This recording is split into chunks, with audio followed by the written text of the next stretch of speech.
السلام علیکم ورحمۃ اللہ۔ سامعین و ناظرین، لسنرز اٹینشن پلیز، توجہ کیجیے۔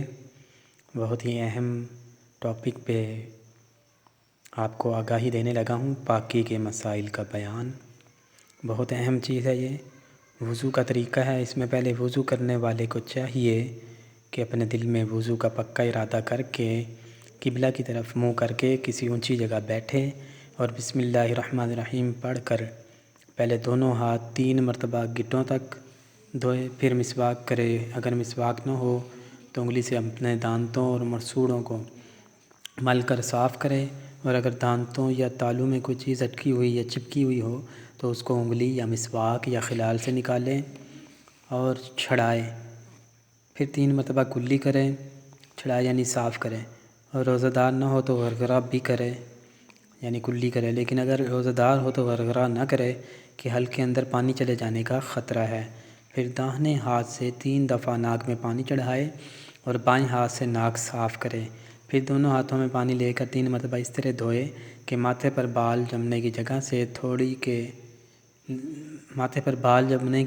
سے لے کر تھوڑی کے نیچے تک اور داہنے کان کی لو سے بائیں کان کی لو تک سب جگہ پانی بہہ جائے اور کہیں ذرا بھی پانی بہنے سے رہ نہ جائے۔ اگر داڑھی ہو تو اسے بھی دھوئے اور داڑھی میں انگلیوں سے خلال بھی کرے، لیکن اگر احرام باندھے ہو تو خلال نہ کرے۔ خلال انگلیوں سے کیا جاتا ہے یعنی انگلیاں پھیرنا۔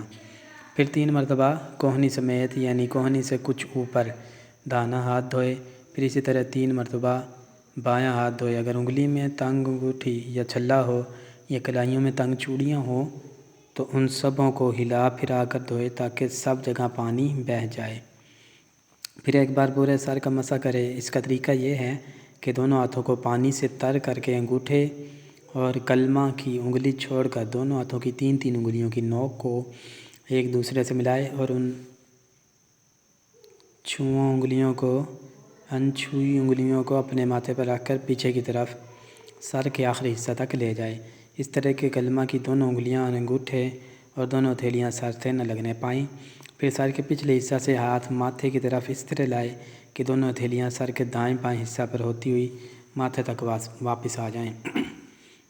پھر کلمہ کی انگلی کے پیر سے کانوں کے اندر کے حصوں کا اور انگوٹھے کے پیر سے کان کے اوپر کا مسح کرے اور انگلیوں کی پیٹھ سے گردن کا مسح کرے۔ پھر 3 بار داہنا پاؤں ٹخنے سمیت یعنی ٹخنے سے کچھ اوپر تک دھوئے، پھر بایاں پاؤں 3 دفعہ دھوئے، پھر بائیں ہاتھ کی چھنگلیا سے دونوں پیروں کی انگلیوں کا اس طرح خلال کرے کہ پیر کی داہنی چھنگلیا سے شروع کرے اور بائیں چھنگلیا پر ختم کرے۔ وضو ختم کرنے کے بعد 1 مرتبہ یہ دعا پڑھے، اللہم اجعلنی من التوابین واجعلنی من المتطہرین، اور کھڑے ہو کر وضو کا بچا ہوا تھوڑا سا پانی پی لے کہ یہ بیماریوں کی شفا ہے۔ اور بہتر یہ ہے کہ وضو میں ہر عضو کو دھوتے ہوئے بسم اللہ پڑھ لیا کرے اور درود شریف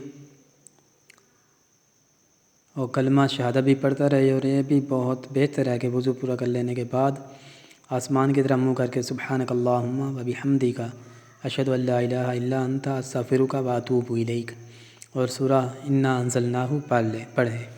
مگر ان دعاؤں کا پڑھنا ضروری نہیں، پڑھ لے تو اچھا ہے اور ثواب ہے، نہ پڑھے تو کوئی حرج نہیں۔ اوپر جو کچھ بیان ہوا ہے یہ وضو کرنے کا طریقہ ہے، لیکن یاد رکھو کہ وضو میں کچھ چیزیں ایسی ہیں جو فرض ہیں کہ جن کے چھوٹنے یا ان میں کچھ کمی ہو جانے سے وضو نہ ہوگا، اور کچھ باتیں سنت ہیں کہ جن کو اگر چھوڑ دیا جائے تو گناہ ہوگا، اور کچھ چیزیں مستحب ہیں کہ ان کو چھوڑ دینے سے وضو کا ثواب کم ہو جاتا ہے۔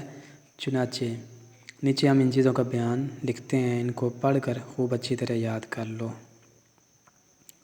وضو کے 4 فرائض۔ وضو میں 4 فرض ہیں: پورے چہرے کا 1 بار دھونا، ایک بار دونوں ہاتھوں کو کونیوں سمیت دھونا، ایک بار چوتھائی سر کا مسح کرنا یعنی گیلا ہاتھ سر پر پھیر لینا، ایک بار ٹخنوں سمیت دونوں پیروں کو دھونا۔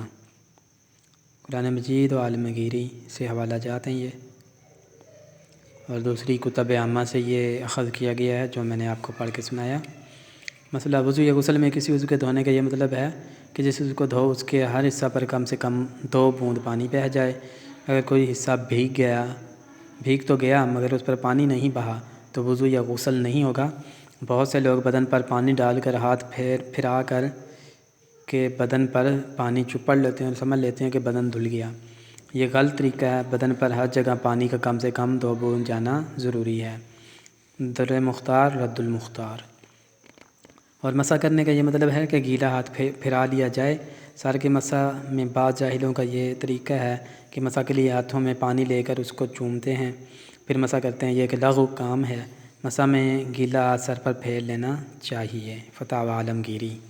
سامعین و ناظرین، یہ ویڈیو وضو کے طریقے پر ہے اور پاکی حاصل کرنے کے طریقے پر، اور وضو کے فرائض بھی اس میں شامل ہوئے ہیں، اور جو وضو میں عام کامن غلطیاں کچھ لوگ کرتے ہیں ان کے بارے میں بتایا گیا ہے۔ اگر وہ ان غلطیوں پر ہم کنٹرول کر لیں تو ہمارا وضو صحیح ہوگا اور ہماری نماز بھی صحیح ہوگی۔ اپنے ارد گرد لوگوں کا، اپنے قریبیوں کا خیال رکھیے، اپنا خیال رکھیے۔ اللہ ہم سب کا حامی و ناصر ہو، اور چینل کو سبسکرائب کر لیجئے تاکہ اس طرح کی اور بھی معلوماتی انفارمیٹیو ویڈیوز آپ تک پہنچتی رہیں۔ شکریہ۔